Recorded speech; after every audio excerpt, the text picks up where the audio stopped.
Hai, Assalamualaikum warahmatullahi wabarakatuh.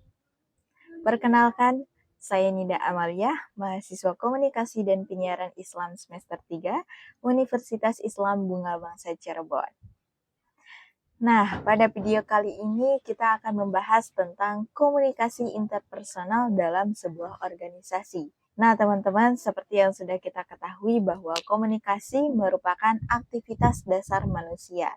Dengan berkomunikasi, manusia dapat berhubungan satu sama lain dalam kehidupan sehari-hari dimanapun manusia itu berada. Komunikasi juga merupakan hal yang sangat vital dalam keberlangsungan dan keberhasilan sebuah interaksi. Seperti salah satunya yaitu sebuah organisasi. Dalam hal ini, komunikasi yang efektif akan sangat menentukan keberhasilan sebuah interaksi serta kelangsungan hidup sebuah organisasi. Pentingnya komunikasi bagi manusia tidaklah dapat dipungkiri, begitu juga halnya bagi suatu organisasi. Dengan adanya komunikasi yang baik, suatu organisasi dapat berjalan dengan lancar dan berhasil. Begitu juga sebaliknya, kurangnya komunikasi atau tidak efektifnya komunikasi dapat membuat organisasi itu berantakan. Nah, pada video kali ini kita akan mengulik tentang komunikasi interpersonal dalam sebuah organisasi. Nah, organisasi pada kali ini yaitu Du'a Halal Center. Apa sih Du'a Halal Center ini? Du'a Halal Center ini adalah sebuah organisasi yang bergerak pada bidang penyediaan pendampingan sertifikasi halal bagi para pelaku usaha. Nah, organisasi ini akan mendampingi para pelaku usaha untuk mensertifikasi halalkan produknya. Organisasi ini juga sudah berlangsung sekitar 2 tahun yang lalu sampai sekarang. Nah, kira-kira 2 tahun itu bagaimana sih komunikasi yang terjadi dalam organisasi itu dan apa aja sih hambatannya? Apakah ada kegagalan komunikasi dalam organisasi itu dan gimana sih cara ngatasinnya? Nah, teman-teman, kali ini aku udah bareng narasumber yang bakal kita kuak gimana sih cara komunikasi interpersonal dalam sebuah organisasi karena beliau ini sudah tergabung dalam sebuah organisasi yaitu Du'a Halal Center. Langsung saja, ini dia narasumber kita, ada Mbak Yaya.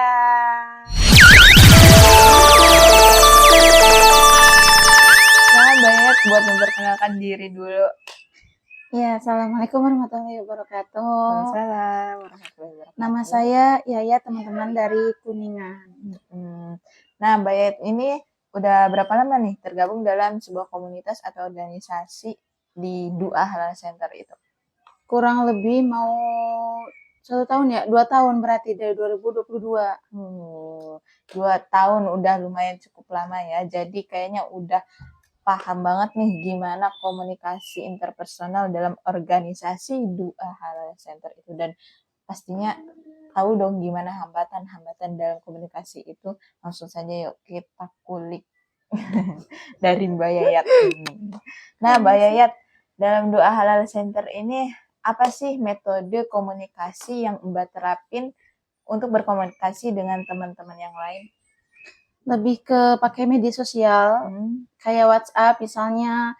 WhatsApp itu kan banyak fungsinya ya, bisa telepon atau bisa via chat, jadi lebih ke via telepon kalau misalnya memang tidak dimengerti informasinya gitu. Kadang juga diterapinya dengan secara langsung, kayak papasan sama ketuanya, jadi komunikasi secara langsung aja gitu. Jadi lebih komunikasinya itu lebih seringnya di media gitu ya, melalui media baru WhatsApp. nanti yang secara langsungnya ketika ketemu gitu. Media WhatsApp juga kan ada telepon, ada video call, Ya, ada dari chat pesan juga gitu. ada reaction gitu ya. Jadi kita bisa mengungkapkan komunikasi kita melalui emoji gitu ya, bisa atau stiker-stiker gitu ya. Lalu ada nggak sih hambatan atau kesulitan dalam komunikasi organisasi yang Mbak ikuti ini? Hambatan setiap organisasi kan pasti ada ya. Tidak semua organisasi itu kan berjalan mulus. Jadi memang hambatan-hambatan itu kan beda-beda ya. Organisasi ini sendiri hambatannya itu ketika ada informasi yang di-share oleh ketua itu tidak dimengerti oleh anggotanya. Jadi stuck-nya misalnya ketua ini ngirim nih di via grup, yang mengerti ini hanya beberapa orang saja, tapi tidak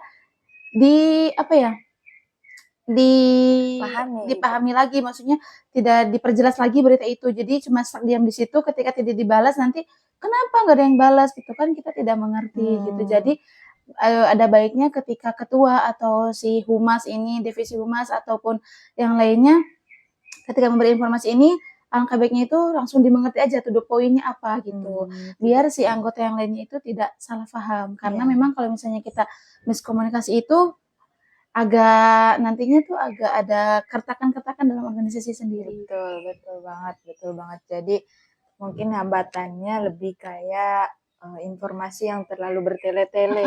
Jadi membuat kita tuh terlalu panjang. Bingung, ini apa gitu, maunya apa, gimana gitu. Malahan jadi tidak paham anggota-anggota yang lainnya. Gitu. Terus juga tidak ada keterbukaan di antara satu sama lain. Misalnya si ketua ini mempunyai program yang dia akan jalankan, tapi anggota yang terbawahnya ini dia nggak tahu program apa sih yang dijalankan oleh ketua gitu. Atau keuangan yang ada di organisasi itu kan misalkan terbuka ya untuk rinciannya seperti ini. Tapi kalau tidak terbuka, jadi membuat si anggota yang bawah ini uangnya dari mana, kok bisa kayak gitu. Jadi kan bertanya-tanya gitu. Alangkah baiknya informasi sedikit apapun itu harus langsung disampaikan gitu. Tidak baik kalau disembunyikan dalam organisasi. Tentunya dalam organisasi ini komunikasinya itu harus terbuka banget ya. Harus terbuka dari ketua sampai anggota itu harus tahu. Biar jadi kekeluargaan yang baik. Betul sekali. Nah, dari hambatan sama mungkin bisa dibilang kegagalan komunikasi dalam sebuah organisasi itu gimana sih cara ngatasinnya, Mbak? Cara ngatasin hal tersebut yang tidak terketerbukaan kayak gitu berarti kita harus seringnya ada pertemuan antara anggota, ketua, yang lainnya. Karena dengan pertemuan ini kita bisa tahu nih ekspresi seperti apa yang akan kita keluarkan. Jadi unek-unek apa yang kita pendam selama organisasi tersebut. Jadi memang harus benar-benar ada pertemuan minimal 1 bulan itu 3 kali. Karena buat tetap muka kita harus tahu kedalaman organisasi itu sampai mana, sejauh mana. Kalau tidak ada pertemuan, nanti yang ada malah keretakan-keretakan yang terjadi lagi semakin dalam. Komunikasi gitu ya. Iya, betul banget.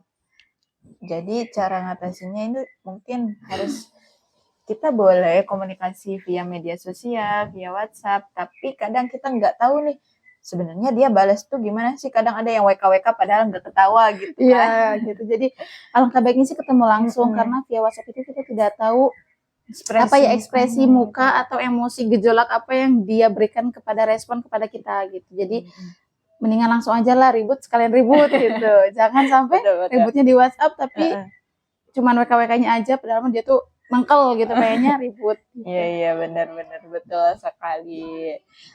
Nah teman-teman, jadi dalam organisasi itu pasti ada metode, ada hambatan, dan tapi ada cara mengatasinya sendiri.